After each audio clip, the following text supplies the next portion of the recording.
Last time I saw you, a woman stood on a corner conducting traffic, her own sunken opera, a crack pipe baton, car horns joined in like a bad man cruising a dream. She stood on the corner of Cass and Mac, dying to reach Joy Road. The moon left its spotlight on a backdrop of burnt-out buildings. Police tape posed like velvet rope. Do not cross.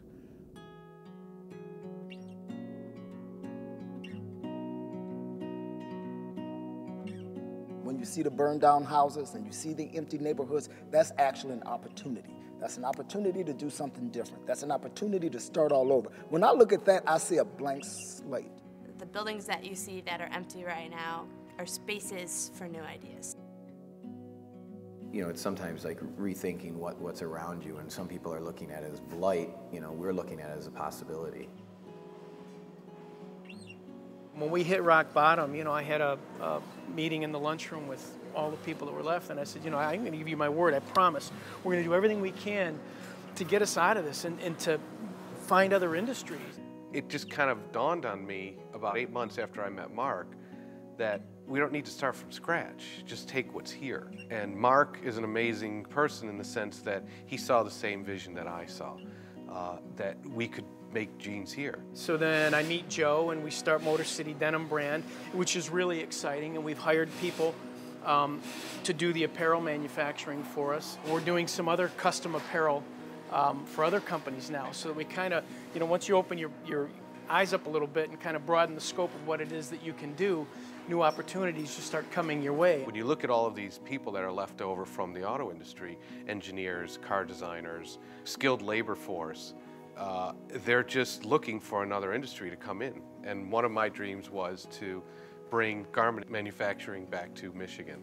We have the manufacturing expertise here. You know, I had designers that were designing our products for the industrial side, and Joe brought with him, you know, a style. He had some star power and knowledge of the industry. The skill sets he brings were the skill sets we were lacking, so it was a perfect fit. I had a need to stay here and create a denim company, and Mark had a need to diversify. There is no option for me. There is no, it's not going to work for me. We're doing it.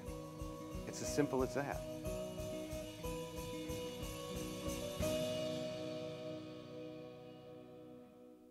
The church had a very rough patch in 2008. At our lowest point, we had 41 people a Sunday. That was our average. The lowest I've ever seen in here was one day, there were 29 people in here. And I was just startled. We could barely pay the light bill, couldn't pay the insurance, and it looked as if we weren't going to be here. So we knew something had to change. We got to do something different. We have to reinvent ourselves.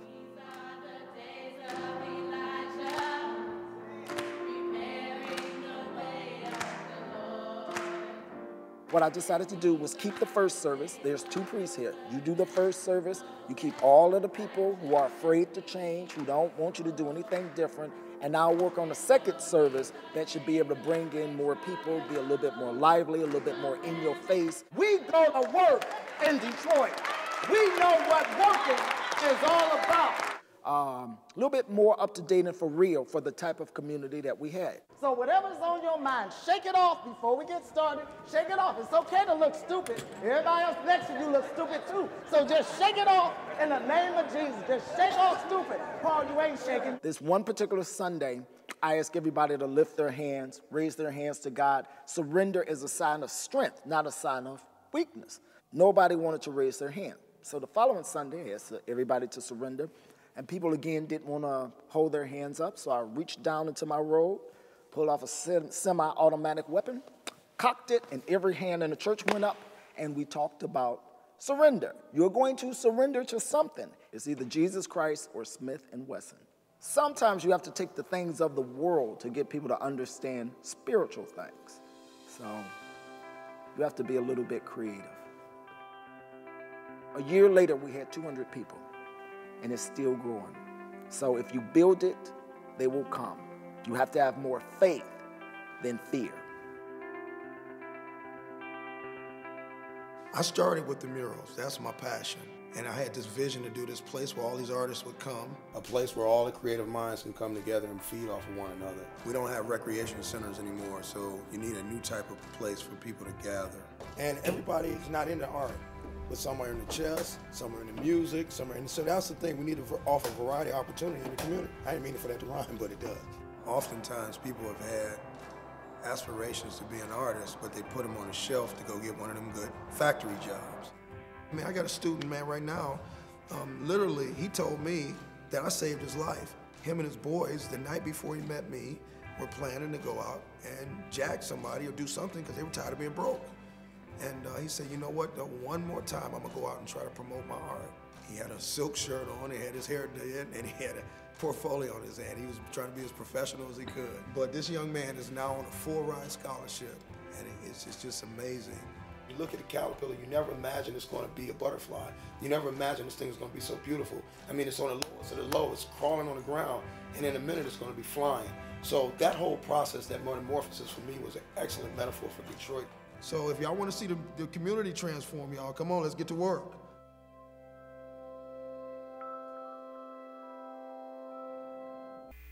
Hello.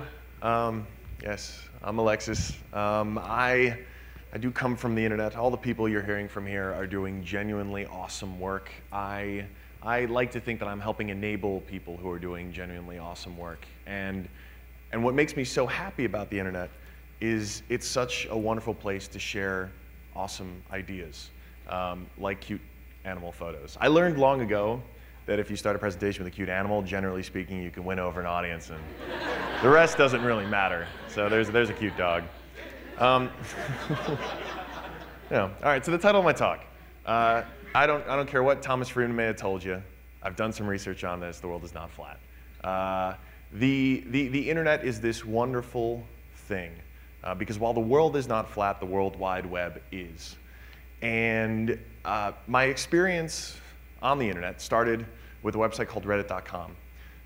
But my current excitement is looking at all the way this technology levels the world. This documentary we were watching, the crowd-funded documentary we were watching, how many studios do you think would have jumped at the chance 20 years ago to be like, yes, we're going to fund this, we're going to make sure it's on every theater in America? Well, probably not too many. But what's great is you don't need them. Screw them. You can publish this sort of thing online now, and people all over the world can watch it. And you can get people from all over the world to open up their wallets and donate money to support it.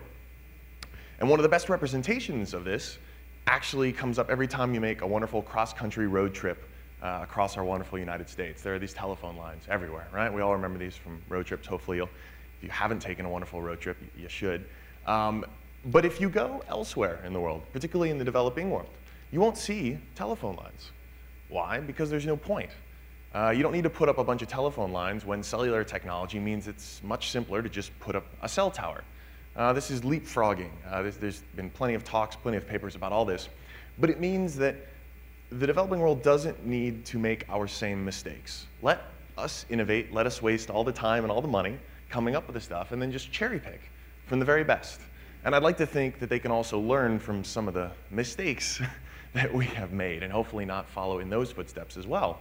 But the internet is this wonderful communication tool. It means that at any moment, you can see what someone is having for breakfast all over the world. I mean, this is true, actually. This is a real Twitter search. It's kind of depressing.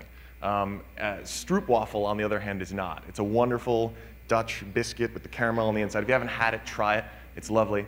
But the fact that I can see what someone had for breakfast in Amsterdam is kind of crazy, and I can see it in real time.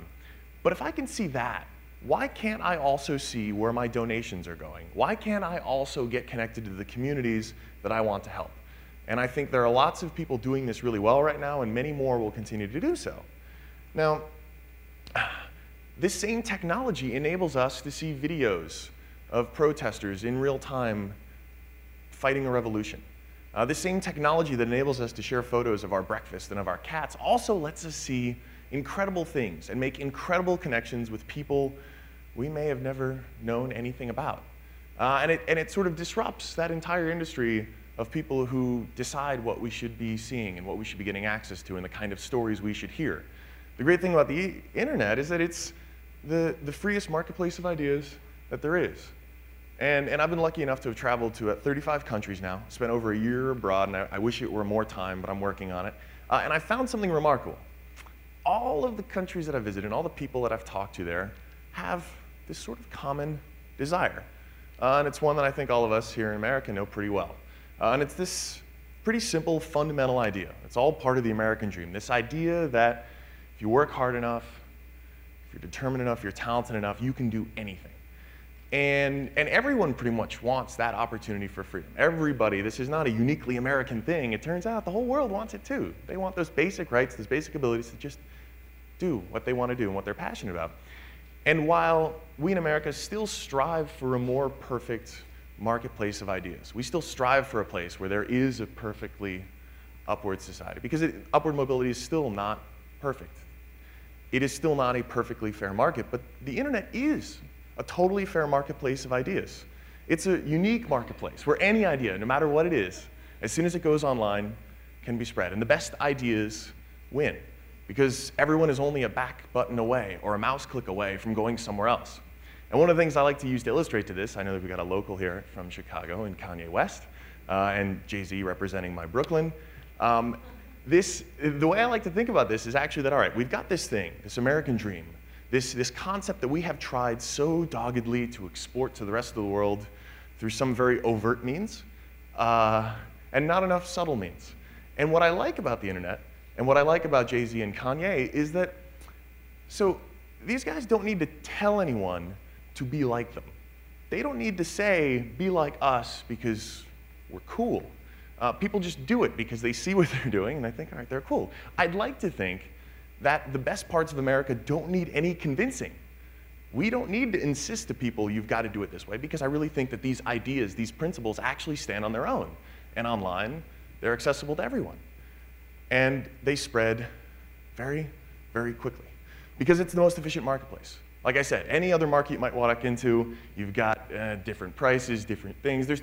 Marketplaces are not perfect anywhere except for online. And as long as we have net neutrality, all links are created equal. You could start a Tumblr blog tomorrow, and there is nothing stopping me from getting there, just like there's nothing stopping me from getting to any other website online. And that's great. That means if you create something cool, people will see it.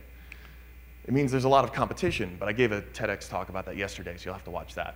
But because I've spent all this time sort of being an internet entrepreneur, and spent probably far too much time on the internet, I was given the chance by the US State Department to go to Egypt just a couple of months after the revolution.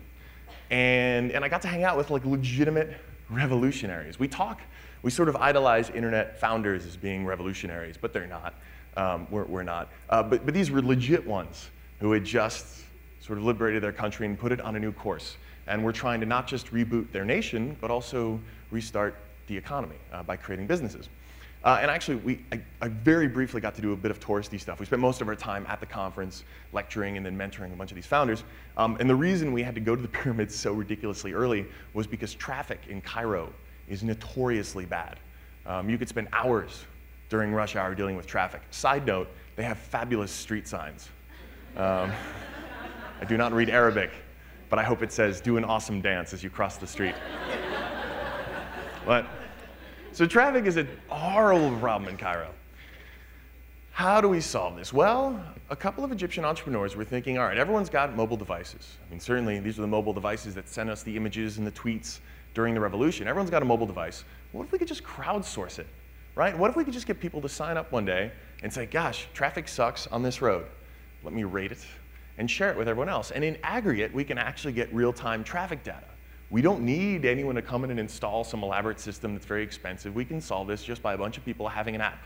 And within the launch day, within 24 hours, they had thousands of downloads. And this is a very niche app, right? This is, in its current version, it's really only useful if you're a driver in Cairo and who owns an iPhone. But it didn't matter. Thousands of people downloaded for the iPhone. They started bringing it to other platforms. And now it's this fabulous community of folks who are saving themselves all kinds of traffic headaches just by sharing traffic and benefiting from the others who've shared it as well.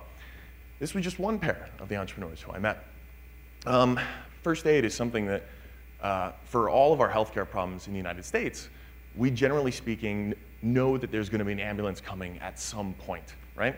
This is not the case in Cairo, and oftentimes there's really no efficient 911 system to call should you or a loved one or anyone be in any kind of crisis state. So there was a mobile solution for it, where should anything happen to you, whether you're an Egyptian there in Cairo or even a tourist in town, you instantly flip open this app, push a button, and you'll see the closest hospitals to you, and even ratings. Almost imagine a Yelp for hospitals, and then the very differences of their specialties, so that you can make an instant call, or hopefully your friend who's in a better state than you can make an instant call to get you the healthcare that you need. This is the kind of clever hack. We use this term in the tech world all the time, where you've got a difficult problem and you're solving it in the simplest way. It's not necessarily the prettiest in the first version, but this is creating a real useful need, not just for Egyptians, but for even tourists who are in town. And they're creating businesses around this. They're raising funding, and they're doing this in Cairo, not in Silicon Valley. And one of my favorites is this. So, 18 days in Egypt. Now, we all saw the photos. We all saw the tweets. We all saw the YouTubes. But this is a beautifully illustrated way to go through a timeline of events. And so they've curated it specifically for the Arab Spring and the 18 days there in Egypt. But you can use this platform for any other kind of storytelling. And they've built something that looks like it could have come out of a design shop in Brooklyn. It turns out one of the founders actually repatriated to Egypt because she was so excited by the revolution that she wanted to go there, not only help, but also help start a startup, as well as help write the Constitution. This is awesome. And this shouldn't surprise us, right? Why should this be surprising? We're in an age right now, if you've got a laptop and an internet connection, you can create something extremely useful, not just for your local community, but for the world. And that's something that we've tried to ride through Breadpig. But Breadpig's story really actually started with Kiva. I was a Kiva fellow. I volunteered in Armenia for 3 months last year. And Kiva, if you're not familiar with it, a wonderful microfinance platform. You can make a loan to a microfinance institute, basically a bank for the poor, that makes a loan to an entrepreneur, much like the one you might see profiled on the site. Now, I got the chance to go there, live in Armenia for 3 months, and while I was there, got to meet a bunch of Egyptian entrepreneurs, I got to meet a bunch of Armenian entrepreneurs. But what was most surprising to me was that as a Kiva fellow, one of many that goes out in the field, what was most important for me was to start reporting back on the Kiva Fellows blog to the rest of the Kiva community, because lenders all over the world, some of whom may have not even ever left their towns, wanted to know what it was like to be an entrepreneur in Armenia, or what it was like to be a loan officer in Cambodia. And all of a sudden, you feel the world shrinking a little bit, because you're sending back photos of artists that you meet and their work, and you're sending back stories of tech schools that you see being constructed. And people who may not even have been able to find Armenia on a map are curious to know what's going on there. And so as you're sending these photos back, and as you're telling these stories, and as you're getting this feedback, you're quickly finding that a bunch of people from all over are actually more interested in their fellow human beings all over planet Earth than you thought. And that's really awesome. This particular entrepreneur, you could go down a road in Armenia and often find these stalls nearby selling a variety of homemade goods. This is wine, really, really potent Armenian wine. She is the winemaker. She runs the market. That is her loan officer, Avet, who is one of my friends there at the Microfinance Institute where I worked. And he was so proud to show me around the country, and it was wonderful. I'm also half Armenian, so I'm a little biased.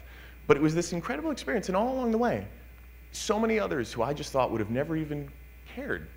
They really cared, and they were inspired to give, because even though they were sitting at their computer, this is my Reddit co-founder, Steve Huffman, sitting at a computer looking out at our wonderful view. Even though they're sitting at a computer, having a rather boring, soulless experience, they were still feeling connected to another human being. Think about that. All these people sitting in front of a computer, maybe at their office, maybe at their home, but connecting with another person.